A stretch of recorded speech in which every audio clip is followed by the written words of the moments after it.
இன்றே டவுன்லோட் செய்து உங்கள் ஃபேவரட் ஷோக்களை என்ஜாய் பண்ணுங்க.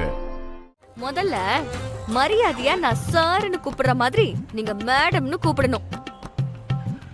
அப்படி கூப்பிட்டா உங்களை நான் கூட்டிட்டு போறேன். என்ன பேச்சுல கொஞ்சம் திமிரு தெரியுது. இந்த சவுண்ட் எல்லாம் விடாதீங்க. அப்புறம் இன்னும் 1 மணி நேரம் இங்கதான் ரைடு கிடைக்காம நிக்கணும். நீங்க மேடம்னு கூப்பிட்டா வண்டியில ஏத்துறேன். இல்லனா ஆளை வச்சு கூட ஐடி அட்டாக் பண்ணிக்கோங்க. I don't care. யோசிக்கிற நேரத்துக்கு மேடம்னு ஒரு வார்த்தை சொன்னா கூட்டிட்டு போயிட்டே இருப்பேன்.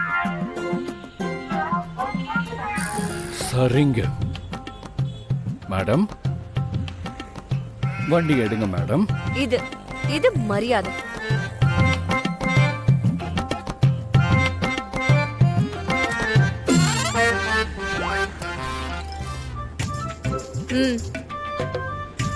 ஏய், இதெல்லாம் என்னால போட முடியாது. சார், இது உங்க பைக் இல்ல, என் பாரதி. ஹெல்மெட்டை போட்டாதான் இங்க இருந்து கிளம்புவா.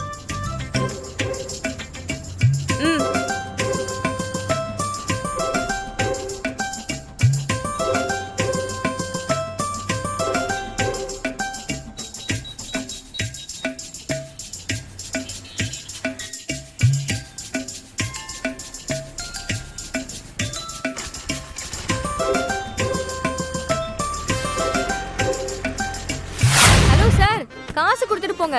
காசா? என்னது சார்? காசு சார். என்ன காசுமா?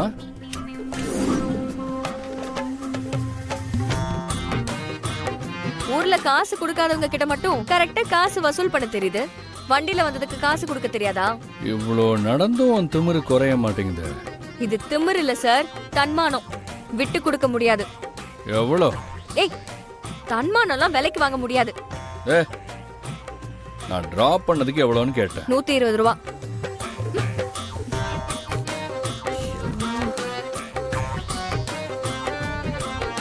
என்கிட்ட சேஞ்ச் இல்ல, சில்லறையா கொடுங்க.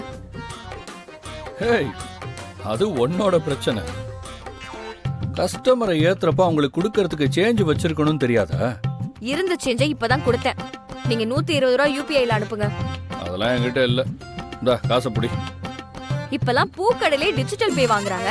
நீங்க என்னடானா 2025லயும் கையில காசு நீட்டுறீங்க. என்கிட்ட 500 ரூபாய்க்கு சில்லறை இல்ல. ஏய், உன்னை பார்த்தாலும் பாவமா தான் இருக்கு. நீயும் 5க்கும் 10க்கும் தானே பைக் ஓட்டிக்கிட்டு இருக்க. அதனால மீதிய நான் டிப்ஸ் கொடுத்தாதான் நினைச்சு நீயே வச்சுக்க.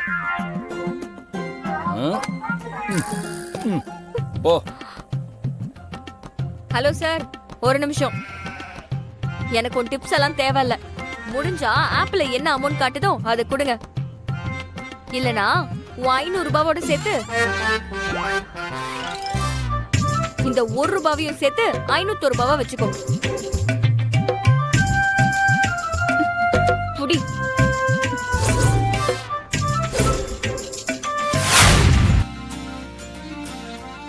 அக்கா, சித்ரா, நான் உங்களை இங்க பாப்பேன்னு நினைச்சு கூட பார்க்கல. எப்படிக்கா இருக்கீங்க? நான் நல்லா இருக்கேன். நீ எப்படி இருக்க? இருக்கேன்க்கா, ஏதோ இருக்கேன்.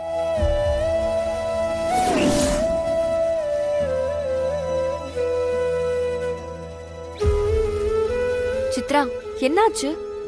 ஏன் ஒரு மாதிரியா பேசுற? இல்லக்கா, என்னால காலேஜ்க்கு போய் படிக்க முடியலனாலும் அட்லீஸ்ட் ஆன்லைன்லயாவது படிக்கலான்னு ஆசைப்பட்டுதான் உங்களை அப்ளிகேஷன்லாம் போட வச்சேன். ஆனா ஆன்லைன்ல படிக்கிறது கூட சிக்கலா வந்து நிக்குது. இதுக்கப்புறம் என்ன பண்றதுன்னு தெரியல. ஏன் அப்படி சொல்ற? என்ன பிரச்சனை? நான் அப்ளை பண்ண காலேஜ்ல என்ட்ரன்ஸ் எக்ஸாம் வச்சிருக்காங்க.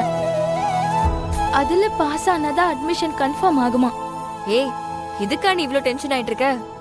அதெல்லாம் ஈஸியா பாஸ் பண்ணிடுவேன். எனக்கே அந்த நம்பிக்கை இருக்கு. அட நீங்க வேறக்கா, எக்ஸாமுக்கு போனா தானே எழுதி பாஸ் பண்ண முடியும். புரியல. எங்க வீட்டுக்கு தெரியாம ஒரு அப்ளிகேஷன் ஃபார்ம் அனுப்புறதுக்கே என்ன பாடுபட்டேன்னு உங்களுக்கே தெரியும்ல. எப்படி நான் காலேஜுக்கு போய் எக்ஸாம் எழுதுறது? நான் இவ்ளோ நாள் பட்ட கஷ்டம், நீங்க எனக்காக பட்ட கஷ்டம் எல்லாம் வீணா போயிடுமோன்னு நினைச்சு பயமா இருக்குக்கா. அதான் என்ன பண்றதுன்னு தெரியாம கடவுள் கிட்ட ஏதாவது வழி காட்டுன்னு வேண்டிட்டு போலான்னு வந்தேன்.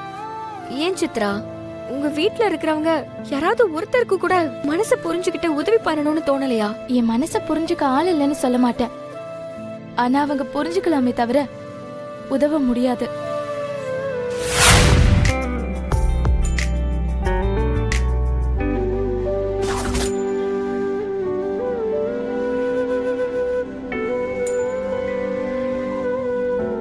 ஏய், இப்பதான் போனா அதுக்குள்ள சாமி கும்பிட்டு வந்துட்டியா? நான் எதுக்காக வந்தனோ அந்த வேலை முடிஞ்சிருச்சு. கிளம்பலாம்.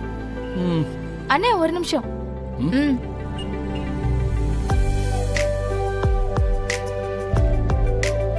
ரொம்ப தேங்க்ஸ். கரெக்டான டைமுக்கு கோயிலுக்கு கூட்டிட்டு வந்ததுக்கு. என்ன சித்ரா, என்னமோ சொல்ற, எனக்கு ஒன்றும் புரியல. சரி, பார்த்துக்கலாம். ஃபைனல் செமஸ்டரே வரலையே, அதுக்குள்ள அதுக்கும் சேர்த்து ஏன் நீ சர்டிபிகேட் கேக்குற? 4 வருஷமா 8 அரியர் அப்படியே இருக்கு. ஃபைனல் இயர்ல எல்லாத்தையும் கிளியர் பண்ற அளவுக்கு நான் ஜீனியஸ்லாம் கிடையாது சார். அதை கிளியர் பண்ண எப்படியும் 1 வருஷம் ஆகும். ம், அது வரைக்கும் வீட்டை சமாளிக்கணும்ல சார். சூப்பர்மா.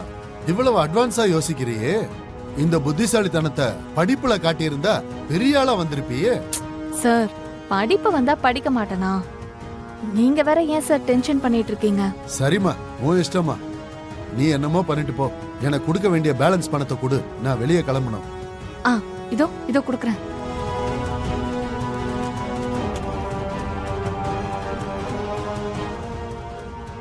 ஏமா, இதுல 20,000 இருக்கு, மீதி 5,000 எங்க?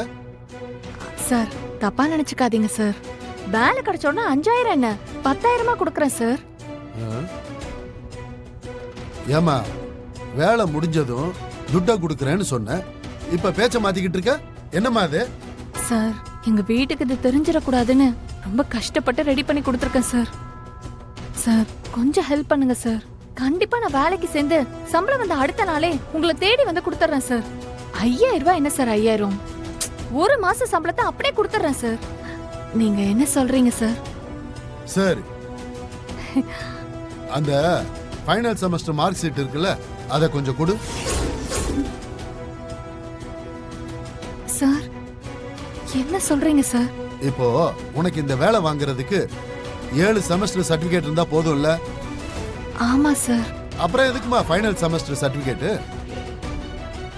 நீ வேலை வாங்கிட்டு சம்பளம் வந்ததுக்கு அப்புறம் பணத்தை கொடுத்துட்டு ஃபைனல் செமஸ்டர் சர்டிபிகேட்டை வாங்கிட்டு போ. என் மேல அப்ப உங்களுக்கு நம்பிக்கை இல்லையா சார்? இந்த தொழில்ல யாரையும் முழுசா நம்ப கூடாதுன்றதா அடிப்படையே. ஒண்ணு நீ ஃபைனல் செமஸ்டர் சர்டிபிகேட்டை கொடு, இல்ல பணத்தை மொத்தமா கொடு. இந்தா உன் பணம்.